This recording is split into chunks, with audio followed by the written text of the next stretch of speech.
Come on, guys, we gotta eat all this celery.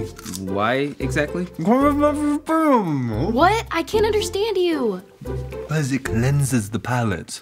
What does that mean? It means it resets your taste buds. And you're gonna wanna prepare. This is tasting day, the most specialist day of the year. Next to Christmas, and Thanksgiving, and Easter, and National Bird Hugging Day. No tasting day is tastier than this celery. It is. Whatever Chef Elaine is preparing, you're gonna wanna experience every sweet, spicy, salty, savory, even bitter bit. Whoa, don't hug all the celery, Mike. It's okay, he can have mine.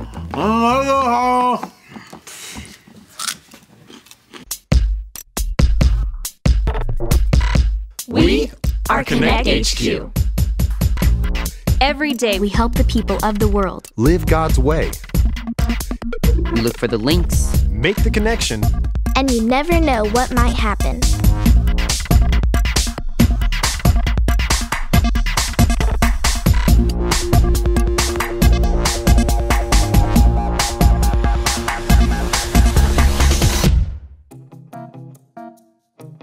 My name is Mike, and this is the time we stopped being selfish. Ew, Mike, don't floss in here. What? I've got celery stuck in my teeth. Are you excited for tasting day? Oh, I decided not to participate this year. I wanted someone else to have my spot. How selfless of you. I am beyond excited. I couldn't sleep. And it's Edison's first time. I wish I could relive my first tasting day.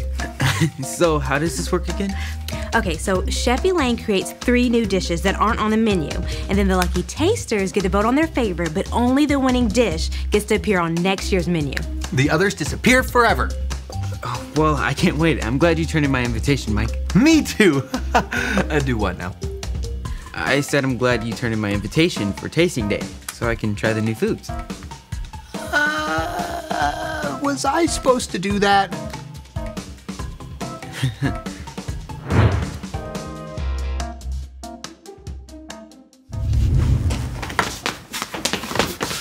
It's not ready yet. Quick question, Elaine. That's Chef Elaine. Yes, Chef Elaine, we were wondering how many seats are at the tasting day table this year? Only 2 people replied yes to my invitation, Harper and Mike. Mike! I thought you said when you were responding yes, you would RSVP for me too. I am not gonna lie, I did not know what RSVP meant.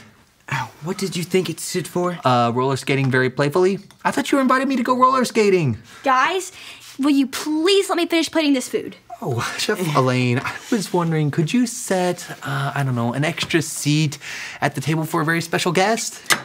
Only made samples for 2 people, so only 2 people can participate. Bummer, sorry, Edison. What? It looks like you're gonna have to wait till next year. Are you serious? Yeah. You're taking a spot? Yeah. That is so selfish. How? What? Technically, I turned in my invitation. I'm just following the rules. Poor guy. He thinks I'm being selfish. Will you help me carry these plates to the lounge? Absolutely, because would a selfish person do that? No, the answer is no.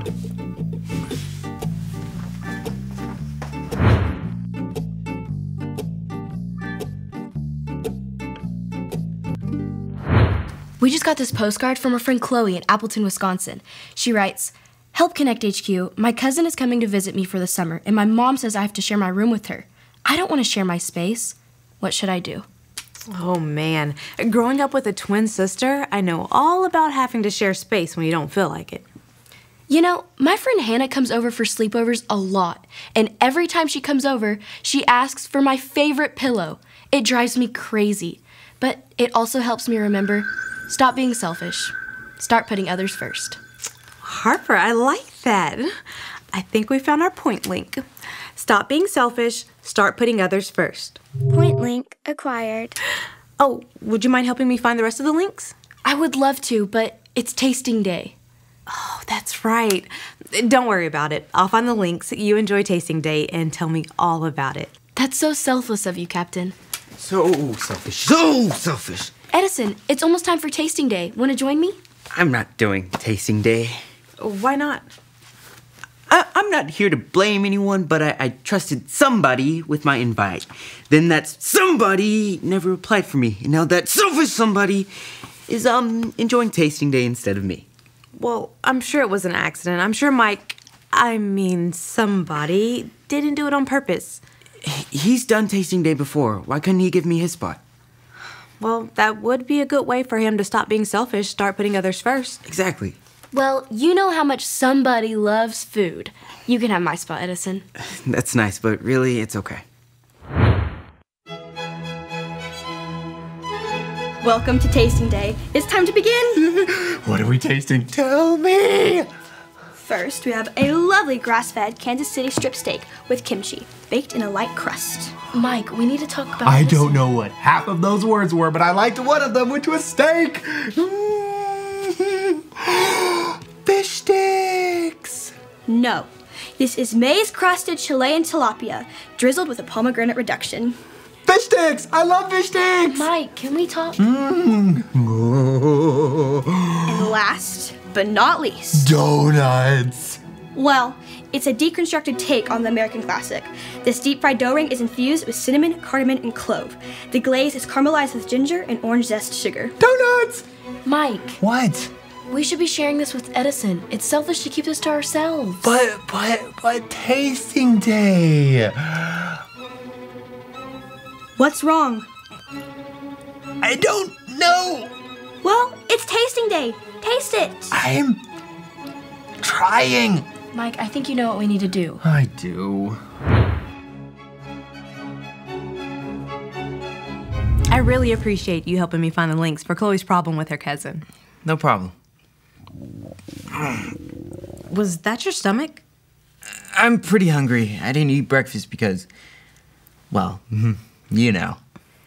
I was expecting to be tasting stuff right now. Well, I think I found the Bible link, and we'll see if it fits Chloe's problem, and then we'll work on getting you a snack. Sounds good. This is the story about the God who loves us in the Bible. We find truth and purpose to love God and love others. We're searching God's word for things to discover. This book is alive, full of answers and godly advice. This book is alive. See the wonderful stories inside. Every day I'm searching, read through history and poetry. How much Jesus loves me. God's great story lives. There's no other book like this. This book is alive.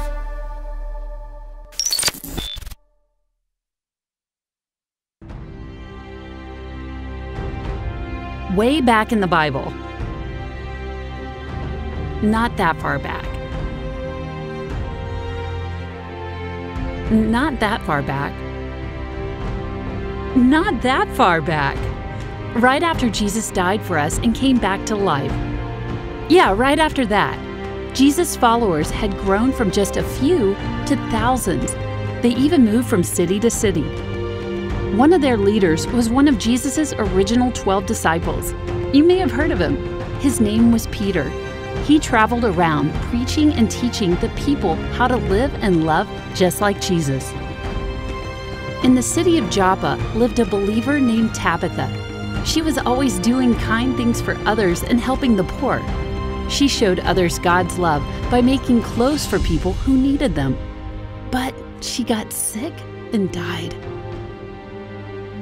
Her friends prepared her body to be buried and laid her in an upstairs room until her funeral. But then they heard Peter was nearby. They begged Peter to come as fast as he could.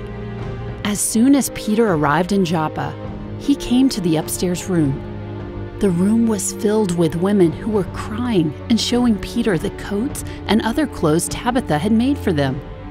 They told Peter how her kindness had blessed all of them so much. Peter asked everyone to leave the room. He got on his knees and prayed. Then he said, "Get up, Tabitha." And she opened her eyes. When she saw Peter, she sat up. Peter gave Tabitha his hand and helped her up. Then he called in the widows and all the believers, and he showed her to them, alive. The news spread through the whole town. Many people believed in Jesus because of the miracle of Tabitha's coming back to life.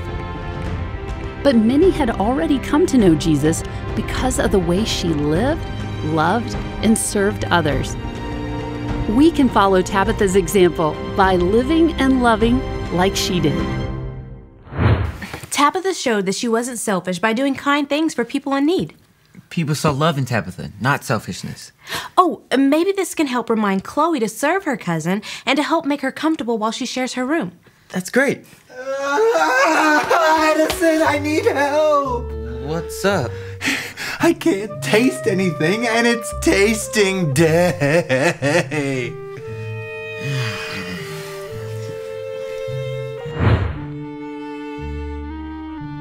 So you couldn't eat it? I couldn't eat it. I think I feel bad because you're not there to enjoy tasting day. I don't know what to do. I think I'm being selfish. Hey, Captain Ray and I found a verse with Chloe. Maybe it'll help you too.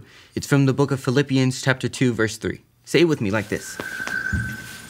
Philippians 2:3. Philippians 2:3. Don't be selfish. Don't be selfish. Be humble. Be humble. Thinking of others as better than yourselves. Thinking of others as better than yourselves. If you don't want to be selfish, you have to think about other people when you make decisions. Other people's thoughts, needs, and feelings matter as much as yours do. Yeah, when it comes to tasting day, I was only thinking about myself. I'm sorry, Edison. Thanks, Mike, but I shouldn't have dumped my responsibility on you. I should have turned in my own invitation. Besides, you love tasting day. I couldn't eat anything. I tried. I really did.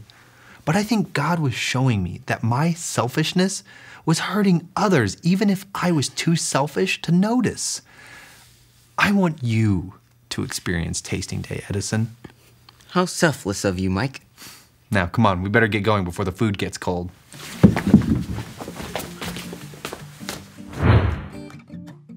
So, what was your favorite dish this year?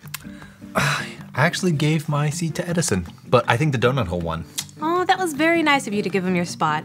I know that this was a big day for you.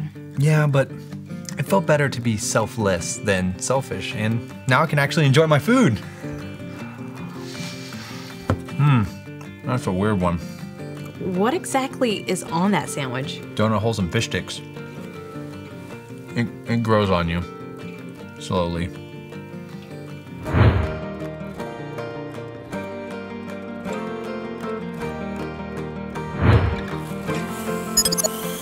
Hey Chloe, my name is Mike and I'm a part of Connect HQ. And we found this answer for you. The Bible tells us this in the book of Philippians. Say it with me like this. Philippians 2:3. Don't be selfish. Be humble, thinking of others as better than yourselves. You can't only think about what you want all the time. Remember, people have thoughts, feelings, and needs, and they matter too. In the Bible, Tabitha wasn't selfish with the good things God had given her. She gave out of love for others, and God had one more huge gift for her. When Peter prayed for her, God raised her from the dead. If you're only thinking about what you want, that's selfish. Take time to think of others and what they need. Share with them, whether it's time, friendship, material things, space, prayer, or encouragement. Learning to share with your friends might be difficult, and having your cousin in your space might be a little hard, Chloe, but we can learn from Jesus' example. That way we can stop being selfish, start putting others first.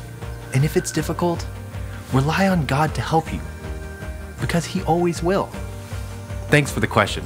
And remember, Connect HQ is here to help you.